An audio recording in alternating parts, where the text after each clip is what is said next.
একটা একটা হিরোর ওয়াইফের আসলে স্যাক্রিফাইসিং মেন্টালিটি বিলং করা উচিত। আমার মেয়েকে তিলে তিলে ক্ষয় করেছে আলবির মা।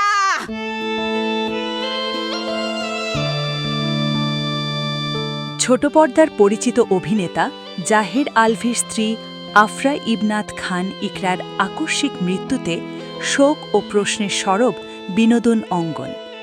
মিরপুর ডিওএইচএসের বাসায় ঘটে যাওয়া এই মর্মান্তিক ঘটনার পর সামাজিক মাধ্যমে ছড়িয়ে পড়েছে দীর্ঘ মেসেঞ্জার চ্যাট ও পাল্টাপাল্টি পোস্ট। কী ঘটেছিল শেষ ২৪ ঘণ্টায়? আজ থাকছে সংবেদনশীল ও তথ্যভিত্তিক বিশ্লেষণ।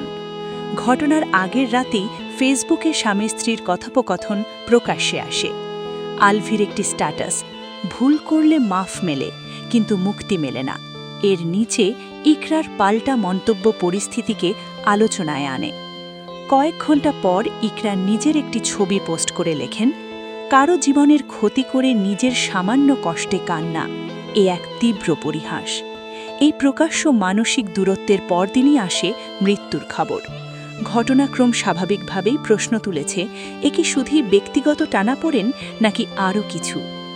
ইকরার ঘনিষ্ঠ বন্ধু নুসরাত জাহান তৃষা শেয়ার করা ব্যক্তিগত চ্যাটে উঠে এসেছে পরকীয়ার অভিযোগ। সেখানে এক সহ অভিনেত্রী তিথির সঙ্গে আলভির সম্পর্ক নিয়ে ইকরা গভীর কষ্ট প্রকাশ করেছেন। ১৫ বছরের দাম্পত্য, সন্তানের ভবিষ্যৎ, সামাজিক সম্মান সব কিছুর মাঝেও নিজেকে অপ্রয়োজনীয় মনে করার কথা লিখেছেন তিনি। মাতৃত্বের হাহাকারও ছিল স্পষ্ট। সন্তানের প্রতি দায়বদ্ধতা থাকলেও নিজের চাওয়া পাওয়া পূরণ হচ্ছিল না। তবে মনে রাখতে হবে, এগুলো এক পক্ষের দাবি। তদন্ত শেষ না হওয়া পর্যন্ত কোনো সিদ্ধান্তে পৌঁছানো ঠিক নয়। এই ঘটনাটি শুধু একটি পরিবারের ট্র্যাজেডি নয়, এটি আমাদের সমাজে দাম্পত্য সংকট, মানসিক অবহেলা ও সামাজিক চাপে ভেঙে পড়ার বাস্তবতাকেও সামনে আনে। সোশ্যাল মিডিয়ায় পারফেক্ট সম্পর্কের ছবি থাকলেও ব্যক্তিগত জীবনের ভাঙন অনেক সময় অদৃশ্য থেকে যায়। মানসিক কষ্ট দীর্ঘদিন জমতে জমতে চরম সিদ্ধান্তের দিকে ঠেলে দিতে পারে, এটি বিশেষজ্ঞদেরও মত। ঘটনার সময় আলভিন নেপালে শুটিংয়ে ছিলেন বলে জানা গেছে। পুলিশ সিসিটিভি ফুটেজ ও অন্যান্য আলামত সংগ্রহ করে তদন্ত চালাচ্ছে। শোবিজ অঙ্গনের অনেকে শোক প্রকাশের পাশাপাশি সুষ্ঠু তদন্তের দাবি জানিয়েছেন। ইকরার মৃত্যু ঘিরে আবেগ, অভিযোগ আর রহস্য সব মিলিয়ে বিষয়টি অত্যন্ত স্পর্শকাতর। আমরা আশা করি তদন্তের সত্য সামনে আসবে।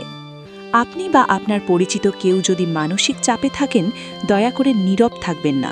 পরিবার, বন্ধু বা পেশাদার সহায়তা নিন। সাহায্য চাওয়া দুর্বলতা নয়।